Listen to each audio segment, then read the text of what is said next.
নির্ধারিত সময়ে নির্বাচন আয়োজনে রাজনৈতিক দলগুলোর সাথে আলোচনা করতে অন্তর্বর্তী সরকারকে আহ্বান জানিয়েছেন বিএনপির মহাসচিব মির্জা ফখরুল ইসলাম আলমগীর।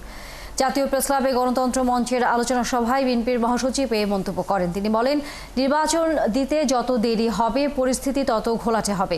দেশের অগ্রযাত্রা ব্যাহত করতে ষড়যন্ত্র হচ্ছে, ফ্যাসিবাদ শক্তি ভেতরে ভেতরে সংগঠিত হচ্ছে। এই পরিস্থিতি সংস্কার ইস্যুতে বিভিন্ন সমস্যা রাজনৈতিক দলগুলোর সাথে আলোচনার মাধ্যমে সমাধান করতে অন্তর্বর্তী সরকারকে তাগিদ দেন মির্জা ফখরুল। এ সময় তিনি জোর দিয়ে বলেন, বিএনপি কোনো বিপ্লবী দল নয়, গণতন্ত্রে বিশ্বাস করে। স্বাধীনতা ও ৭১-এর মহান মুক্তিযুদ্ধ বিএনপির মূল কথা।